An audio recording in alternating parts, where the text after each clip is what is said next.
ಸಿರಿಗನ್ನಡ ಪಾಠದ ಭಾಗದಲ್ಲಿ ಎರಡನೇ ಪುಸ್ತಕದಲ್ಲಿ 5ನೇ ಪದ್ಯ ಹೇಮಂತ.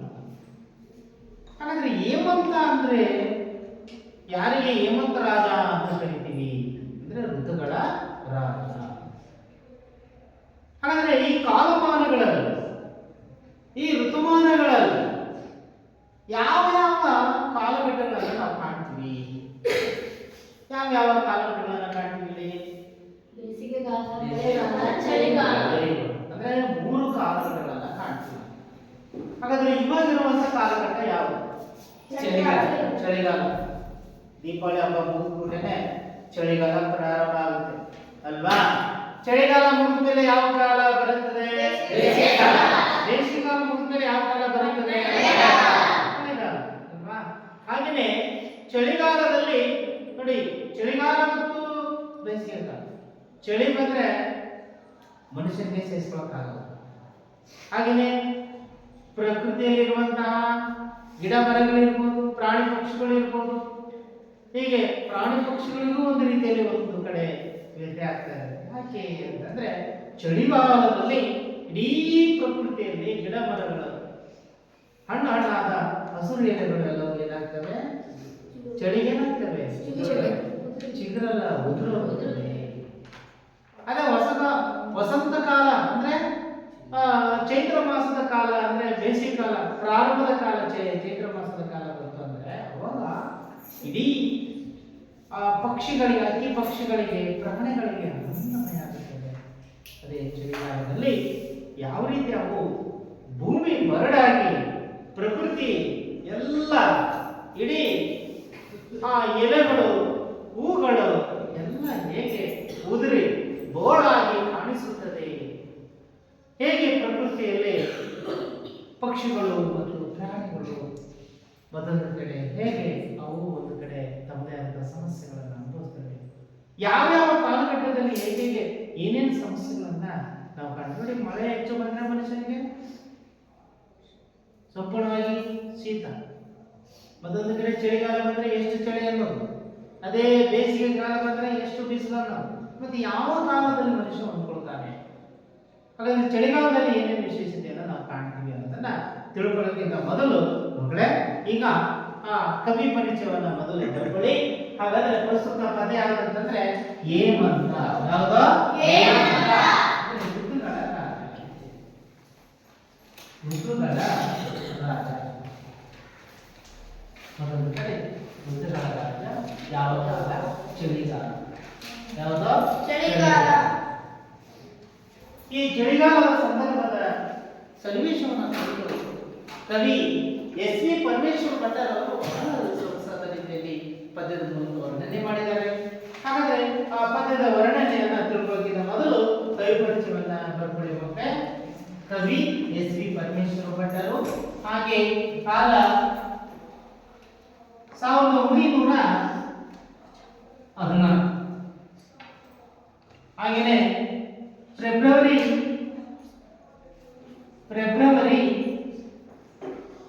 8ರಂದು ಜನಿಸಿದರು. 1914 ಫೆಬ್ರವರಿ 8ರಂದು ಜನಿಸಿದರು. ಆ ಜನಿಸಿದಂತ ಜನ್ಮಸ್ಥಳ ಯಾವುದು ಅಂತಂದ್ರೆ ಚಿಕ್ಕಮಗಳೂರು ಜಿಲ್ಲೆಯ ಚಿಕ್ಕಮಗಳೂರು ಜಿಲ್ಲೆಯ ಶೃಂಗೇರಿ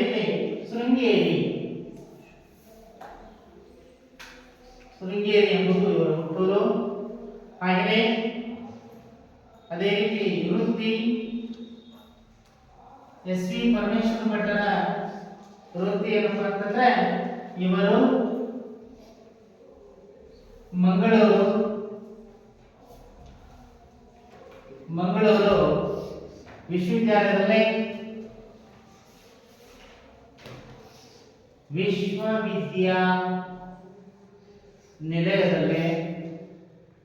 ವಿಶ್ವವಿದ್ಯಾನಿಲಯದಲ್ಲಿ ಕನ್ನಡ ಪ್ರಾಧ್ಯಾಪಕರಾಗಿ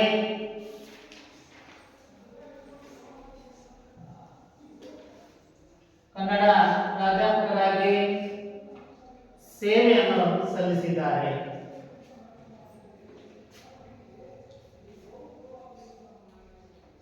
ಸೇವೆಯನ್ನು ಸಲ್ಲಿಸಿದ್ದಾರೆ.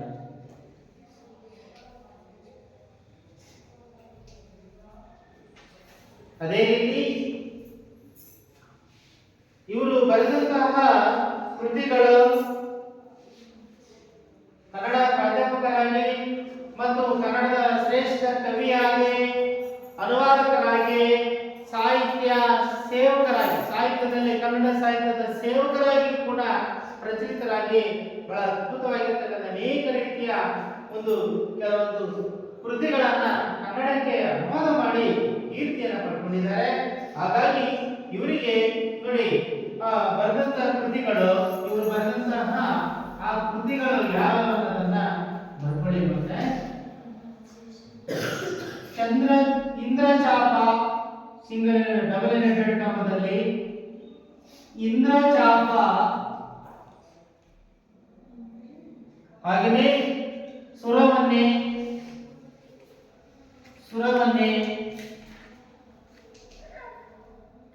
ಹಾಗೆಯೇ ಉಪ್ಪು ಕಡಲು ಡಬಲ್ ಎಡೆಡ್ ಕಾಮದಲ್ಲಿ ಬರ್ಕೊಳ್ಳಿ. ಉಪ್ಪು ಕಡಲು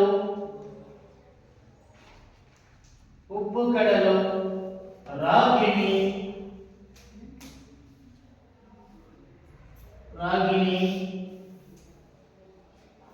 ಹೀಗೆ ಮುಂತಾದ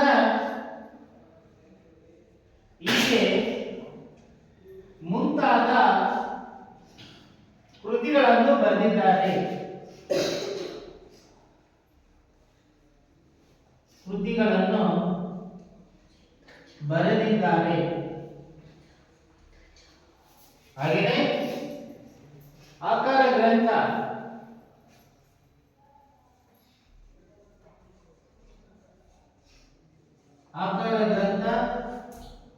ಈ ಪದ್ಯವನ್ನು ಅಂದ್ರೆ ಹೇಮಂತ ಅನ್ನುವಂತ ಈ ಪದ್ಯವನ್ನು ಗಗನಚುಕ್ಕಿ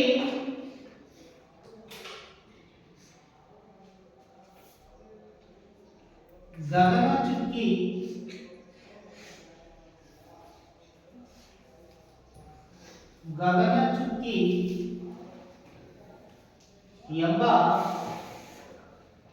ಕೃತಿಯಿಂದ ಆರಿಸಿಕೊಳ್ಳಲಾಗಿದೆ.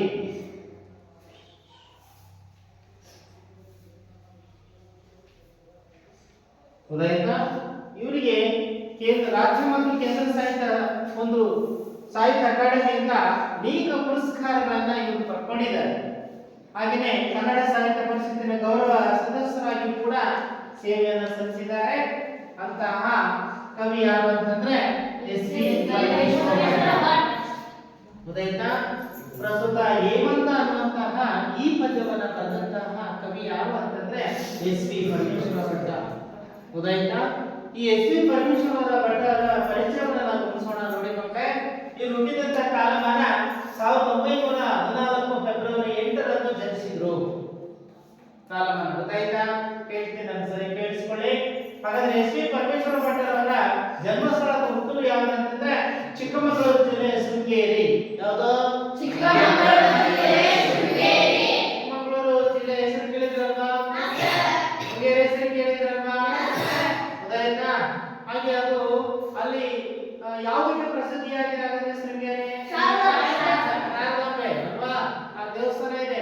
ಆ ಶಾರದಾಂಬೆ ದೇವಸ್ಥಾನವನ್ನ ಕಟ್ಟಿದಂತ ಶರಣರು ಯಾರು? Very good. ಯಾರು? ಗೊತ್ತಾಯ್ತಾ? ಶಂಕರಾಚಾರ್ಯರು ಯಾರು ಅವರು?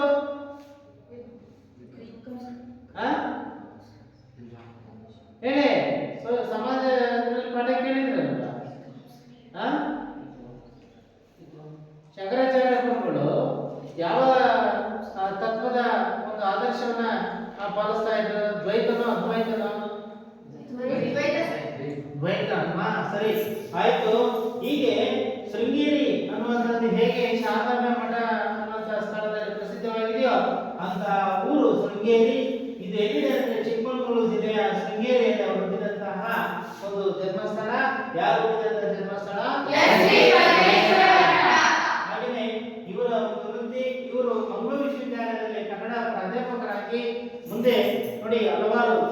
ರೀತಿಯಲ್ಲಿ ಕನ್ನಡ ನಾಡಿಗೆ ಸಂಬಂಧಪಟ್ಟಂತ ಕನ್ನಡ ಸಾಹಿತ್ಯಕ್ಕೆ ಸಂಬಂಧಪಟ್ಟಂತ ಅನೇಕ ರೀತಿಯ ಕೃತಿಗಳನ್ನ ಇವರು ಬರೆದು ಜೊತೆಗೆ ಬೇರೆ ಇರ್ತಕ್ಕಂಥ ಕೃತಿಗಳನ್ನು ಕೂಡ ಕನ್ನಡ ಭಾಷೆಗೆ ತರ್ಜುಮೆಯನ್ನ ಮಾಡಿದ್ದಾರೆ. ಹಾಗೆ ಇವರು ಜೊತೆಗೆ ರಾಜ್ಯ ಹಾಗೂ ಕೇಂದ್ರ ಸಾಹಿತ್ಯ ಅಕಾಡೆಮಿ ಪ್ರಶಸ್ತಿಗಳನ್ನು ಕೂಡ ಇವರು ಪಡ್ಕೊಂಡಿದ್ದಾರೆ. ಇನ್ನು ಜೊತೆಗೆ ಇವರು ಬರೆದಂತ ಕೃತಿ ಯಾವಂತಂದ್ರೆ ಇಂದ್ರಚಾಪ. ಕೇಳಿಸ್ಕೊಳ್ಳಿ, ಕಾಣ್ತಾ ಇದೆಯಾ? ಇಂದ್ರಚಾಪ, ಸುರವನ್ನೆ, ಉಪ್ಪು ಕಡಲು, ರಾಗಿಣಿ, ಹೀಗೆ ಹಲವಾರು ಕೃತಿಗಳನ್ನ ಈ ಎಸ್ ವಿ ಪರಮೇಶ್ವರ ಭಟ್ಟರವರು ಬರೆದಿದ್ದಾರೆ. ಅದೇ ರೀತಿ ಪ್ರಸ್ತುತ ಹೇಮಂತ ಅನ್ನುವಂತ ಈ ಪದ್ಯವನ್ನ ಯಾವ ಒಂದು ಕೃತಿಯಿಂದ ಆರಿಸಿಕೊಂಡು ಅಥವಾ ಯಾವ ಕವನ ಸಂಬಂಧ ಆರಿಸಿಕೊಂಡು ಈ ಪದ್ಯವನ್ನ ಬರೆದಿದ್ದಾರೆ ಅಂತಂದ್ರೆ ಯಾವುದೋ ಗಗನಚುಕ್ಕಿ ಅನ್ನೋ ಕೃತಿಯಿಂದ ಆರಿಸಿಕೊಳ್ಳಲಾಗಿದೆ. ಆಯ್ತಾ? ನೀವು ಓದ್ಬಾರ.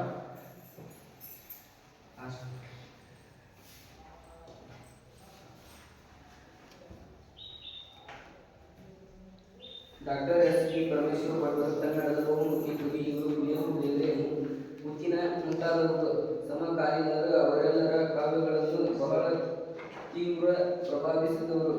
ಎಸ್ ವಿ ಪರಮೇಶ್ವರ ಭಟ್ಟರ ಅನೇಕ ಕವಿತೆಗಳು ಜನಮಾನಸದಲ್ಲಿ ನಿಂತಿವೆ. ಅವರು ದೀಪ ಹೆಚ್ಚ ಎಂಬ ಕವಿತೆಯಂತೂ ಪ್ರತಿ ದೀಪಾವಳಿಯು ಸಮಯದಲ್ಲಿ ಕನ್ನಡಿಗ ಕೃತಿಕಾರರ ಪರಿಚಯ.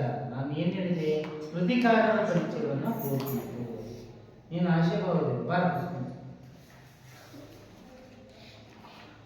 ಬೇಗ ಕವಿ ಬಂದಿದ್ಮೇಲೆ ಕೃತಿಕಾರರ ಪರಿಚಯ. ಹೇಳು. ಕವಿ ಎಸ್ ವಿ ಪರಮೇಶ್ವರ ಭಟ್ಟ. ಕಾಲ 1914 ಫೆಬ್ರವರಿ 8ರಂದು ಜನಿಸಿದರು. ಜನ್ಮಸ್ಥಳ ಚಿಕ್ಕಮಗಳೂರು ಜಿಲ್ಲೆಯ ಶೃಂಗೇರಿಯಲ್ಲಿ ಜನಿಸಿದರು. ವೃತ್ತಿ ಇವರು ಮಂಗಳೂರು ವಿಶ್ವವಿದ್ಯಾನಿಲಯಗಳಲ್ಲಿ ಕನ್ನಡ ಪ್ರಾಧ್ಯಾಪಕರಾಗಿ ಸೇವೆಯನ್ನು ಸಲ್ಲಿಸಿದ್ದಾರೆ. ಇವರು ಬರೆದಿರುವಂತಹ ಕೃತಿಗಳು ಇಂದ್ರಚಾಪ, ಸುರವನ್ಯ, ಉಪ್ಪು ಕಡಲು, ರಾಗಿಣಿ, ಹೀಗೆ ಮುಂತಾದ ಕೃತಿಗಳನ್ನು ಬರೆದಿದ್ದಾರೆ. ಹಾಗೆ ಈ ಪದ್ಯ ಆಕಾರ ಗ್ರಂಥ. ಈ ಪದ್ಯವನ್ನು ಗಗನಚುಕ್ಕಿ ಎಂಬ ಕೃತಿಯಿಂದ ಸಂಕಲನದಿಂದ ಆರಿಸಿಕೊಳ್ಳಲಾಗಿದೆ. ನೀನು ಬರಮ್ಮ. ಪದ್ಯವನ್ನ ಯಾವ ಕೃತಿಯಿಂದ ಆರಿಸಿಕೊಳ್ಳಲಾಗಿದೆ ನೀನು ಗುರುತಿಸು. ಇಂದ್ರಚಾಪ, ಸ್ವರವನ್ಯ. ನಾನು ಕೇಳಿದ ಪ್ರಶ್ನೆ ಏನು? ಹೇಮಂತ ಅನ್ನುವಂತ ಈ ಪದ್ಯವನ್ನ ಯಾವ ಕೃತಿಯಿಂದ ಆರಿಸಿಕೊಳ್ಳಲಾಗಿದೆ? ಈ ಪದ್ಯವನ್ನು ಗಗನಚುಕ್ಕಿ ಎಂಬ ಎಲ್ಲಿದೆ ಅದು? ಈ ಪದ್ಯವನ್ನು ಗಗನಚುಕ್ಕಿ ಎಂಬ ಕೃತಿಯಿಂದ ಆರಿಸಿಕೊಳ್ಳಲಾಗಿದೆ. ಗಗನಚುಕ್ಕಿ ಎಂಬ ಕವನವನ್ನು ಬರೆದವರು ಯಾರು? Hemanta. S V Parameshwara Bhat. S V Parameshwara Bhat. S V Parameshwara ಭಟ್ಟರು. ಎಸ್ ವಿ ಪರಮೇಶ್ವರ ಭಟ್ಟರು ಹುಟ್ಟಿದಂತ ಕಾಲಮಾನ ಎಷ್ಟು ತೋರಿಸು? 1914 ಫೆಬ್ರವರಿ 8ರಂದು ಜನಿಸಿದರು. ಸರಿ ಇದೆಯಲ್ರಿ? ಮತ್ತೆ ಸರಿ ಇದೆಯಾ? ನೆಕ್ಸ್ಟ್ ನೀನ್ ಬರ. ಎಸ್ ವಿ ಪರಮೇಶ್ವರ ಭಟ್ಟರು ಬರೆದಂತ ಕೃತಿಗಳು ಯಾವ್ಯಾವು? ಕೃತಿಗಳು ಇಂದ್ರಚಾಪ, ಸುರವನ್ನೆ, ಉಪ್ಪು ಕಡಲು, ರಾಗಿಣಿ, ಹೀಗೆ ಮುಂತಾದ ಕೃತಿಗಳನ್ನು ಬರೆದಿದ್ದಾರೆ. ಯಾರು ಬರೆದವರು ಯಾರು? S V Parameshwara Bhatta. ಹುಟ್ಟಿದಂತ ಜನ್ಮಸ್ಥಳ ಹೇಳು. ಜನ್ಮಸ್ಥಳ ಚಿಕ್ಕಮಗಳೂರು ಜಿಲ್ಲೆಯ ಶೃಂಗೇರಿಯಲ್ಲಿ ಜನಿಸಿದರು. ಚಿಕ್ಕಮಗಳೂರು ಜಿಲ್ಲೆಯ ಚಿಕ್ಕಮಗಳೂರು ಜಿಲ್ಲೆ ಯಾವ ರಾಜ್ಯದಲ್ಲಿ ಇದೆ? ಹಾಗಾದ್ರೆ ಕರ್ನಾಟಕ. ಯಾವ ರಾಜ್ಯದಲ್ಲಿದೆ? ಕರ್ನಾಟಕದಲ್ಲಿ ಎಷ್ಟು ಜಿಲ್ಲೆಗಳಿದ್ದಾವೆ? 31. ಸರಿ ಇದೆಯಾ? 31. Yes, sir. Yes, sir. ಒಪ್ಕೊಳ್ತೀರಾ? sir. ಬನ್ನಿ. ಈಗ ಆಶಯ ಭವ. ಡಾಕ್ಟರ್ ಎಸ್ ವಿ ಪರಮೇಶ್ವರ ಭಟ್ಟರು ಕನ್ನಡದ ಬಹುಮುಖ್ಯ ಕವಿ. ಇವರು ಕುವೆಂಪು, ಬೇಂದ್ರೆ, ಮುತ್ತಿನ ಮುಂತಾದವರು ಸಮಕಾಲೀನರು. ಅವರೆಲ್ಲರ ಕಾವ್ಯಗಳನ್ನು ಬಹಳ ತೀವ್ರವಾಗಿ ಪ್ರಭಾವಿಸಿದವರು. ಎಸ್ ವಿ ಪರಮೇಶ್ವರ ಭಟ್ಟರು ಕನ್ನಡ ಭಾಷೆಯ ಬಹುಮುಖ್ಯ ಕವಿ. ಯಾವ ಭಾಷೆಯ? ಕನ್ನಡ ಭಾಷೆ. ಹಾಗಾದ್ರೆ ಯಾವ ಯಾವ ಕವಿಗಳ ಸಮಕಾಲೀನವರು ಇವರು? ನೋಡಿ, ಕುವೆಂಪು, ಬೇಂದ್ರೆ ಮತ್ತು ಗೊತ್ತಾಯ್ತಾ? ಕುವೆಂಪು ಅವರು ಎಂತ ಕವಿ? ಅವರು ರಾಷ್ಟ್ರ ಕವಿ ಅಲ್ವಾ? ಜೊತೆಗೆ ಜ್ಞಾನಪೀಠ ಪ್ರಶಸ್ತಿ ಪಡೆದಂತ ಕವಿ. ಆಮೇಲೆ ಬೇಂದ್ರೆ ಅವರು ಮತ್ತು ಪುತ್ತಿನ, ಇವರೆಲ್ಲರ ಸಮಕಾಲೀನಲ್ಲಿದ್ದಂತಹ ಕವಿ ಯಾರು ಅಂತಂದ್ರೆ ಎಸ್ ವಿ ಇವರು ಬಹಳ ತೀವ್ರವಾದಂತಹ ಪ್ರಭಾವಿ ವ್ಯಕ್ತಿಗಳು ಆಗಿದ್ರೆ ಎಸ್ ವಿ ಪರಮೇಶ್ವರ ಭಟ್ಟರು. ಹಾಗಾಗಿ ಕಂಟಿನ್ಯೂಸ್ ಕೊಡೋದು. ಎಸ್.ವಿ. ಪರಮೇಶ್ವರ ಭಟ್ಟರು ಅನೇಕ ಕವಿತೆಗಳು ಮಾನಸದಲ್ಲಿ ನಿಂತಿವೆ. ಅವರು ದೀಪ ಹಚ್ಚ ಎಂಬ ಕವಿತೆಯಂತೂ ಪ್ರತಿ ದೀಪಾವಳಿಯು ಸಮಯದಲ್ಲಿ ಕನ್ನಡಿಗರ ಮನೆತನಗಳಲ್ಲಿ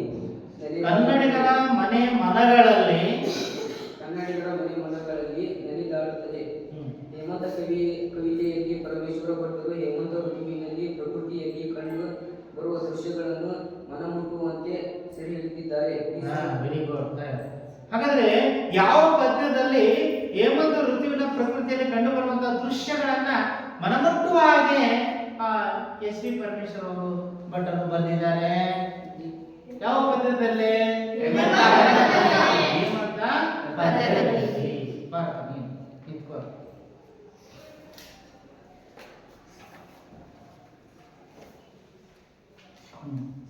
ಈ ಸಮಯದಲ್ಲಿ ಉತ್ತರ ಗೋಳಾರ್ಧಕ್ಕೆ ಚಳಿಗಾಲ, ಉತ್ತರ ಭಾರತದಲ್ಲೂ ಈ ಸಮಯದಲ್ಲಿ ತೀವ್ರವಾದ ಮಂಜು ಬೀಳುವ ಕಾಲ. ಪ್ರಕೃತಿ ಈ ಸಮಯದಲ್ಲಿ ಮೈ ಮುದುರಿ ಕೂರುತ್ತದೆ. ಹಕ್ಕಿಗಳು ಹಾರಾಟವನ್ನು ಕಡಿಮೆ ಮಾಡುತ್ತವೆ. ವೃಕ್ಷಗಳು ಎಲೆಗಳನ್ನು ಉದುರಿಸಿ ಬೆಳಗಾಗಿ ನಿಲ್ಲುತ್ತವೆ. ಯಾವ ಕಾಲದಲ್ಲಿ? ಚಳಿಗಾಲದಲ್ಲಿ. ಸೂರ್ಯನು ಉತ್ತರಾರ್ಧ ಗೋಳಕ್ಕೆ ಬಂದಾಗ ಸಮಯದಲ್ಲಿ ಚಳಿಗಾಲ ಪ್ರಾರಂಭ ಆಗುತ್ತದೆ. ಚಳಿಗಾಲ ಪ್ರಾರಂಭ ಆದಾಗ ಅಲ್ಲಿ ಆ ಸಮಯದಲ್ಲಿ ಏನು ಬೀಳುವಂತ ಕಾಲ? ಮಂಜು. ಏನು ಬೀಳುವಂತ ಕಾಲ? ಮಂಜು ಬೀಳುವಂತ ಸಮಯದಲ್ಲಿ ಸಂಪೂರ್ಣವಾಗಿ ಆಗ ಮನುಕುಲ ಅಂದ್ರೆ ಮನುಷ್ಯರು, ಪ್ರಾಣಿಗಳು ಮೈ ಮುಗಿದು ಹೇಳುವಂತ ಸಮಯ. ಅಂತ ಸಂದರ್ಭದಲ್ಲಿ ಹಕ್ಕಿಗಳ ಹಾರಾಟವು ಕೂಡ ಕಡಿಮೆ ಇರುತ್ತೆ. ಆಗ ಪ್ರಕೃತಿಯಲ್ಲಿ ಗಿಡ ಮರಗಳು, ಹಣ್ಣಾದಂತಹ ಎಲೆಗಳು, ಹೂವಾಗಿರ್ತಕ್ಕಂಥವು ಎಲ್ಲವೂ ಕೂಡ ಉದುರಿ ಏನಾಗಿ ಕಂಡು ಬರುತ್ತದೆ? ಏನಾಗಿ ಕಂಡು ಬರುತ್ತೆ? ಕಾಡು ಪ್ರಾಣಿಗಳಿಗೆ ಆಹಾರ ಸಿಗುವುದು ಕಷ್ಟವಾಗುತ್ತದೆ. ಎಷ್ಟೋ ಪ್ರಾಣಿಗಳು ತಟಸ್ಥಾವಸ್ಥೆಗೆ ಜಾರುತ್ತದೆ. ಅಂದ್ರೆ ಯಾವುಗಳಿಗೆ ಆಹಾರ ಸಿಗೋದು ಕಷ್ಟ ಆಗುತ್ತದೆ? ಯಾವ ಕಾಲಮಾನದಲ್ಲಿ? ಚಳಿಗಾಲದಲ್ಲಿ. ಗೊತ್ತಾಯ್ತಾ? ಚಳಿಗಾಲ ಬಂತು ಅಂತಂದ್ರೆ ಕಾಡು ಪ್ರಾಣಿಗಳು ತುಂಬಾ ಕಷ್ಟ ಆಗುತ್ತೆ. ಬರೀ ಕೇವಲ ಮನುಷ್ಯನಿಗೆ ಅಷ್ಟೇ ಅಲ್ಲ, ಪಕ್ಷಿಗಳಿಗೂ ಅಷ್ಟೇ ಅಲ್ಲ, ಕಾಡು ಪ್ರಾಣಿಗಳಿಗೂ ಕೂಡ ಒಂದು ಕಡೆ ಆಹಾರ ಸಿಗೋದು ಕಷ್ಟ ಆಗುತ್ತದೆ ಅಂತ ಹೇಳಿ ಇಲ್ಲಿ ಕವಿ ಎಸ್.ವಿ. ಪರಮೇಶ್ವರ ಭಟ್ಟರು ಮೂಡಿಸಿದ್ದಾರೆ. ಹಾಗಾದರೆ ಪ್ರಕೃತಿಗೆ ಹೇಮಂತ ಬೇಡವೇ? ಹೇಮಂತ ಋತುವನ್ನು ಎದುರುಗೊಳ್ಳುವ ಬಗೆಯಂಟು ಎಂಬುದನ್ನು ಕವಿ ಈ ಕವಿತೆಯಲ್ಲಿ ಚರ್ಚಿಸುತ್ತಾರೆ. ಹೇಮಂತನ ಈ ಕಠಿಣ ಶಾಸನಕ್ಕೆ ತಲೆಬಾಗುವುದೇ ಸೃಷ್ಟಿಯು ತನ್ನನ್ನು ಉಳಿಸಿಕೊಳ್ಳುವ ಒಳ್ಳೆಯ ಮರ್ಮ ಎಂದು ಕೊನೆಯಲ್ಲಿ ಹೇಳ್ತಾರೆ.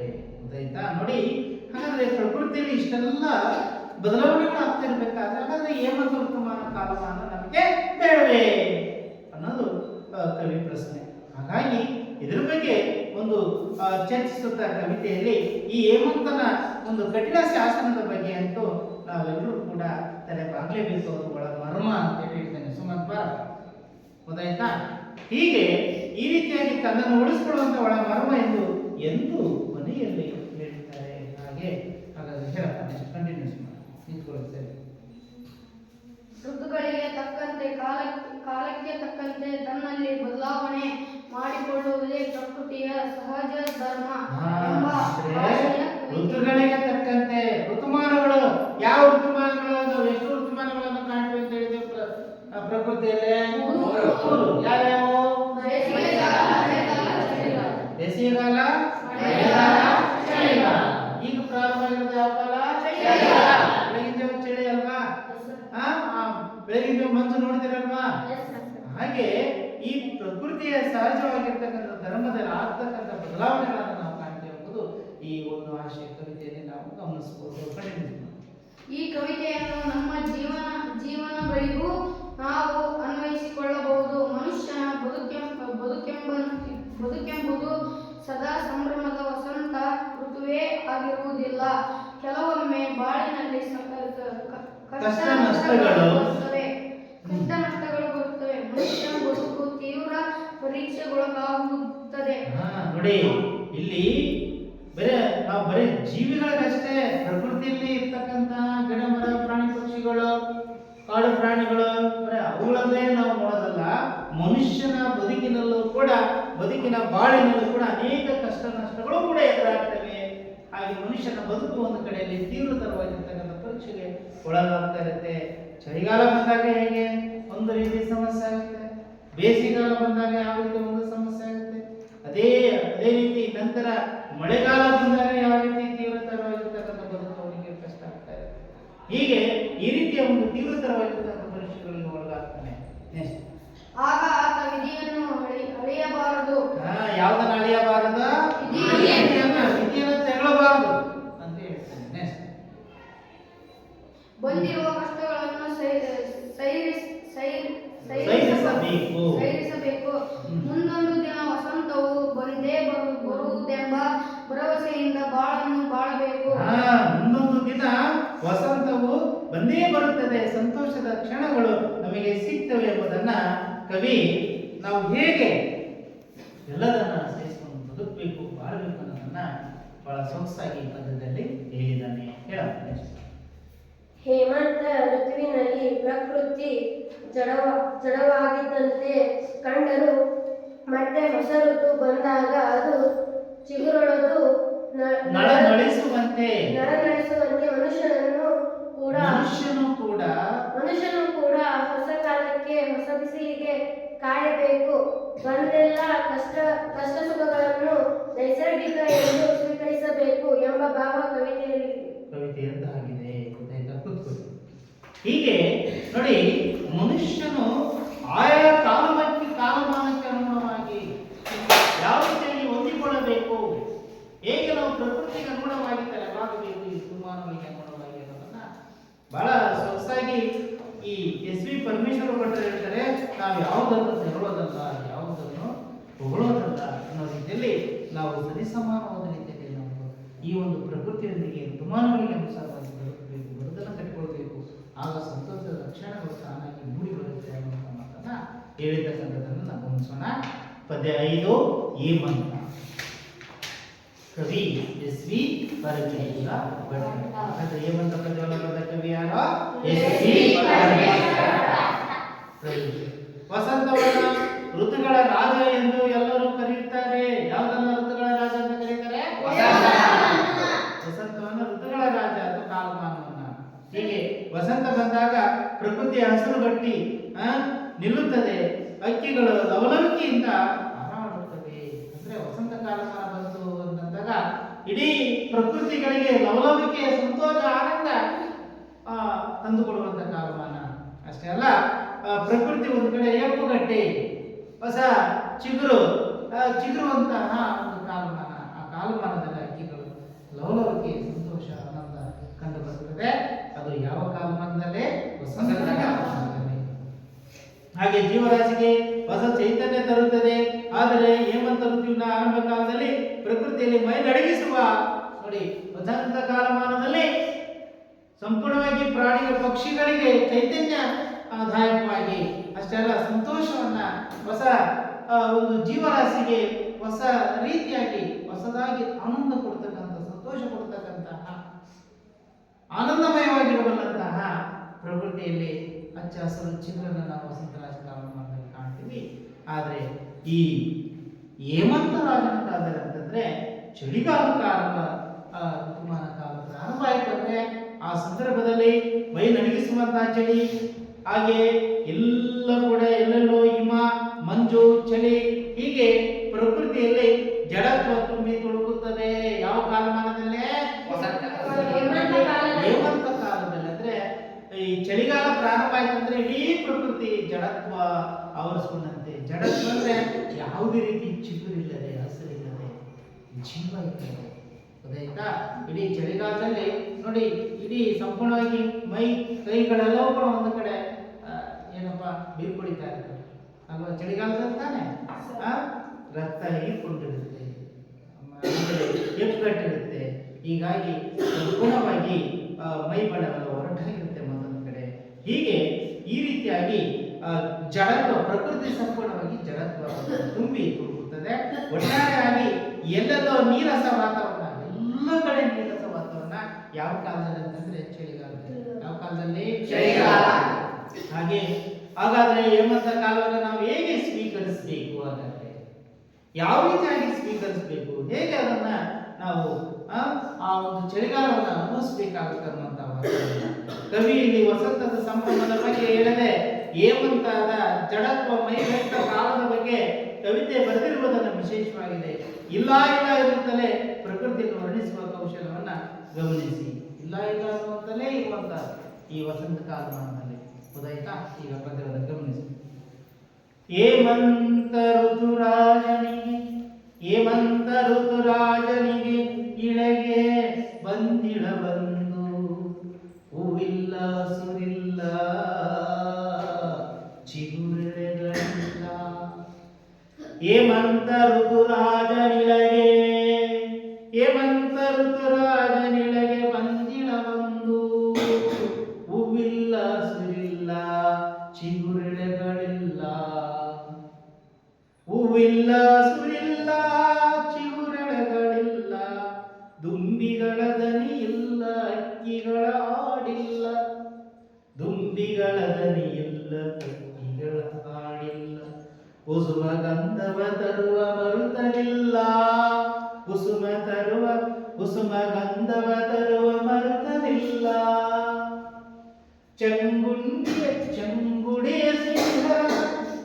ಚಂಗುಡಿಯ ಸಿಂಗರದ ಮರವರತುಗಳೆನಸಿ ಮೆರವ ಮರಗಿಡ ಬಳ್ಳಿ ಬರಿದೆ ಮೊಗವಿಳಿ.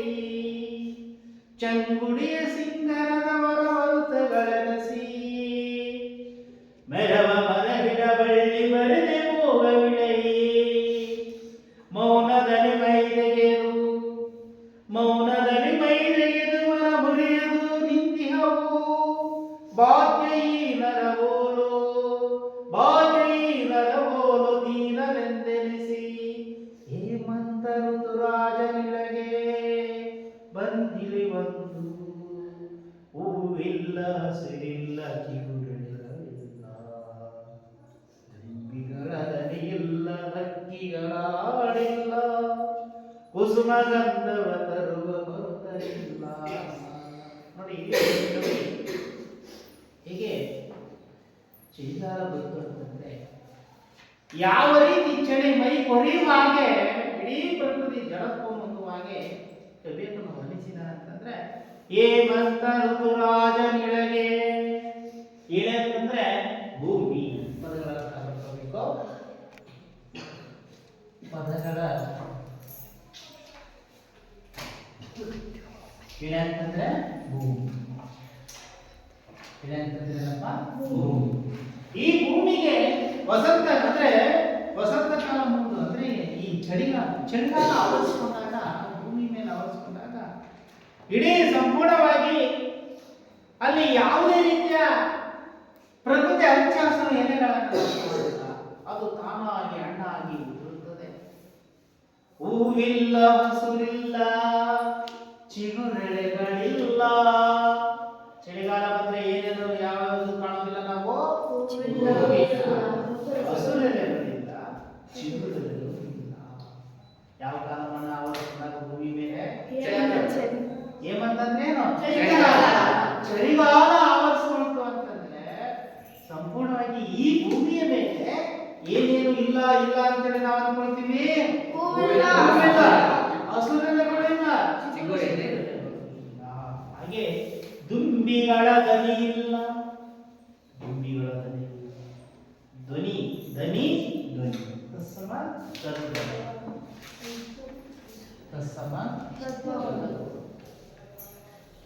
ತದ್ಭವ. ಗೊತ್ತಾಯ್ತಾ? ಧ್ವನಿ ಬರ್ಕೊಳಮ್ಮ. ಧ್ವನಿ ಹೀಗೆ ಸಂಪೂರ್ಣವಾಗಿ ಮತ್ತೊಂದು ಕಡೆ ಯಾವುದೇ ರೀತಿಯ ದುಂಬಿಗಳು ಮಕರಂದವನ್ನ ಇರ್ತಕ್ಕಂಥ ದುಂಬಿಗಳು ಕೂಡ ಕಾಣೋದಿಲ್ಲ. ಹಾಗೆ ಮತ್ತೊಂದು ಕಡೆ ಹಕ್ಕಿಗಳ ಕಲರವನ್ನು ನಾವು ಕಾಣಲಿಕ್ಕೆ ಸಾಧ್ಯ ಇಲ್ಲ. ಹಾಗೆ ಜೊತೆಗೆ ಹಕ್ಕಿಗಳ ಇಂಪಾದ ಆಳವನ್ನು ನಾವು ಕಾಣಲಿಕ್ಕೆ ಸಾಧ್ಯತೆ ಇಲ್ಲ. ಜೊತೆಗೆ ಸುಗಂಧ ಬೀರುವ ಕುಸುಮ ಗಂಧವ ಅಂದ್ರೆ ಸುಗಂಧ ಬೀರುವ ಯಾವುದೇ ರೀತಿ ಗಾಳಿಯೂ ಸಹ ನಾವು ನೋಡಲಿಕ್ಕೆ ಸಾಧ್ಯತೆ ಇಲ್ಲ. ಯಾವ ಕಾಲಮಾನದಲ್ಲೇ? ಚಳಿಗಾಲದಲ್ಲಿ. ಹೇಮಂತ ಋತುರಾಜನ ಆ ಚಳಿಗಾಲ ಯಾವುದ್ರ ಮೇಲೆ ಆವರಿಸಿಕೊಂಡಾಗ? ಈ ಭೂಮಿ ಮೇಲೆ ಆವರಿಸಿಕೊಂಡಾಗ ನೋಡಿ ಹೂಗಳನ್ನು ಕಾಣಲಿಕ್ಕೆ ಸಾಧ್ಯ ಇಲ್ಲ. ಹಸುಳೆಲೆಗಳನ್ನ ಕಾಣಲಿಕ್ಕೆ ಸಾಧ್ಯ ಇಲ್ಲ, ಮತ್ತಿನ್ನೇನು ಚಿಗುರೆಲೆ ಕಾಣಲಿಕ್ಕೆ ಸಾಧ್ಯತೆ ಇಲ್ಲ, ಮತ್ತೊಂದು ಕಡೆ ಜೊತೆಗೆ ಹಕ್ಕಿಗಳು ಯಾವುದರ ಹಾಡು ಕಾಣಲಿಕ್ಕೆ ಸಾಧ್ಯ ಇಲ್ಲ, ಹಕ್ಕಿಗಳ ಕಲರವ ಮತ್ತು ದುಂಬಿಗಳು ಧ್ವನಿಯಾಗಲಿ ಹಕ್ಕಿಗಳ ಕಲರವಾಗಲಿ, ಮತ್ತೊಂದು ಕಡೆ ಸುಮಧುರವಾಗಿ ಬೀಸುವಂತ ಸುಗಂಧದ ಗಾಳಿ, ಸುವಾಸನೆ ಬೀಸುವಂತ ಗಾಳಿ ಯಾವುದನ್ನು ಕೂಡ ಕಾಣಲಿಕ್ಕೆ ಸಾಧ್ಯತೆ ಇಲ್ಲ. ಯಾವ ಕಾಲವನ್ನು ಆವರಿಸಿಕೊಂಡಾಗ ಚಳಿಗಾಲ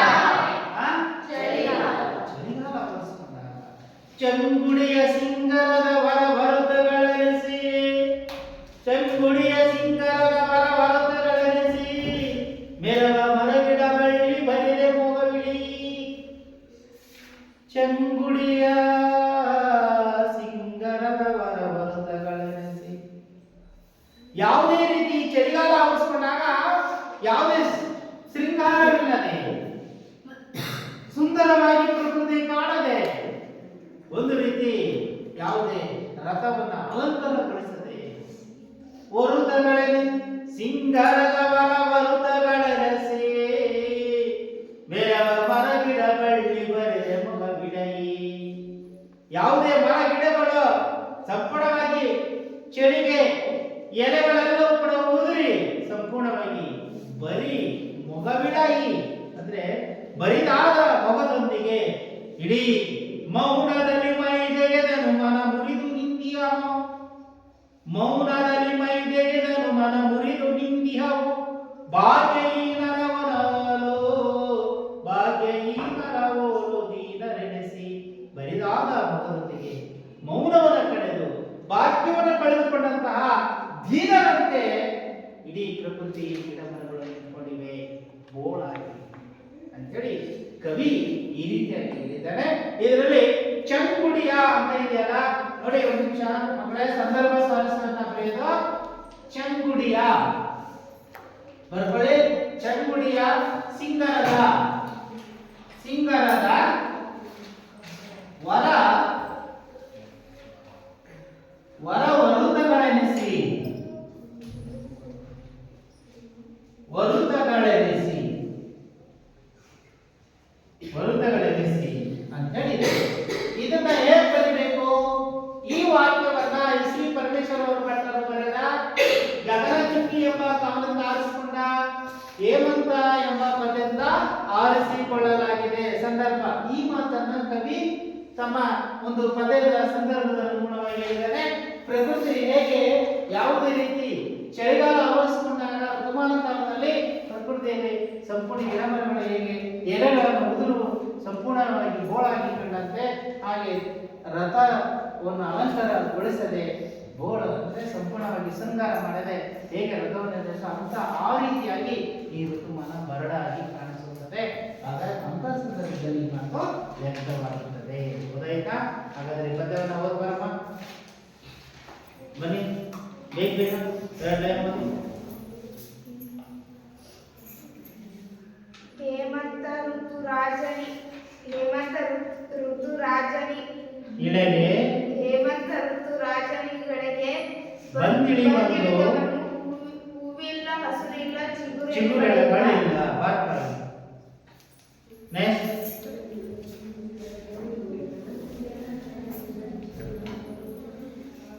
ದುಂಬಿಗಳ ದನಿಯಿಲ್ಲ ಹಕ್ಕಿಗಳ ಹಾಡಿಲ್ಲ, ಕುಸುಮ ಗಂಧವ ತರುವ ಮರುತನೆಲ್ಲ.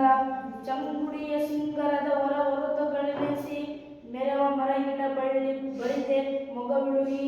ಮೌನದಲ್ಲಿ ಮೈದೆಗೆದು ಮನ ಮುರಿದು ನಿಂದಿಹವು, ಭಾಗ್ಯಹೀನರು ಒಲು ದೀನರೆನಿಸಿ. Very good. ಗೊತ್ತಾಯ್ತಾ? ಪದ್ಯ ಅರ್ಥ ಆಗ್ತಾ ಇದೆ ತಾನೆ? ಯಾವ ಕಾಲಮಾನದ ಬಗ್ಗೆ ಇಲ್ಲಿ ಕವಿ ಈ ಪದವನ್ನ ವರ್ಣನೆ ಮಾಡಿ ಬರೆದಿದ್ದಾರೆ? ಚಳಿಗಾಲದಲ್ಲಿ ಆಗ್ತಕ್ಕಂಥ ಋತುಮಾನಗಳಲ್ಲಿ ಆಗ್ತಕ್ಕಂಥ ಬದಲಾವಣೆ ಪ್ರಕೃತಿಯಲ್ಲಿ ಹೇಗೆ ಬದಲಾವಣೆ ಬಗ್ಗೆ ಈಗ ಎರಡು ತರ ತಿಳ್ಕೊಂಡ್ರೆ, ಈಗ ಪ್ರಶ್ನೆ ಬರ್ಕೊಳ್ಳಿ. ಪ್ರಶ್ನೆ ಬರ್ಕೊಳ್ಳಿ. ಮನೆ ಕೆಲಸಕ್ಕೆ ಪ್ರಶ್ನೆ ಬರ್ಕೊಳ್ಳಿ ಬೇಗ. ಪ್ರಶ್ನೆ ಬರ್ಕೊಳ್ಳಿ. ಕವಿ ಹೋಮ್ವರ್ಕ್ ಬರ್ಕೊಡ್ರಮ್ಮ. ಮೊನ್ನೆದು ಕವಿ ಎಸ್ ವಿ ಪರಮೇಶ್ವರ ಭಟ್ಟರ ಪರಿಚಯವನ್ನ ವಾಕ್ಯ ರೂಪದಲ್ಲಿ ಬರೆಯಿರಿ. ಎಸ್ ವಿ ಪರಮೇಶ್ವರ ಭಟ್ಟರ ಪರಿಚಯವನ್ನ ವಾಕ್ಯ ರೂಪದಲ್ಲಿ ಬರೆಯಿರಿ. ಎಸ್ ಪಿ ಪರಮೇಶ್ವರ ಭಟ್ಟರ ಪರಿಚಯವನ್ನ ವಾಕ್ಯ ರೂಪದಲ್ಲಿ ಬರೆಯಿರಿ. ನೆಕ್ಸ್ಟ್, ಎಸ್ ಪಿ ಪರಮೇಶ್ವರ ಭಟ್ಟರ ಪರಿಚಯವನ್ನ ವಾಕ್ಯ ರೂಪದಲ್ಲಿ ಬರೆಯಿರಿ. ನೆಕ್ಸ್ಟ್, ಹೇಮಂತ ರಾಜನು ಇಳೆಗೆ ಬಂದಾಗ ಮರಗಳು ಹೇಗಿರುತ್ತವೆ? ಹೇಮಂತ ರಾಜನು ಇಳೆಗೆ ಬಂದಾಗ ಮರಗಳು ಹೇಗಿರುತ್ತವೆ? ಆಯ್ತಾ? ಮೂರನೇ ಪ್ರಶ್ನೆ, ಹೇಮಂತನು ಬಂದಿಳಿದಾಗ ಲೋಕದ ಪರಿಸ್ಥಿತಿ ಹೇಗಿತ್ತು? ಹೇಮಂತನು ಇಳೆಗೆ ಬಂದಾಗ ಲೋಕದ ಪರಿಸ್ಥಿತಿ ಹೇಗಿತ್ತು? ಲೋಕದ ಪರಿಸ್ಥಿತಿ ಹೇಗಿತ್ತು? ಆಯ್ತಾ? ಇಷ್ಟು ಎಲ್ಲರೂ ಓದ್ಕೊಂಡು ಬನ್ನಿ.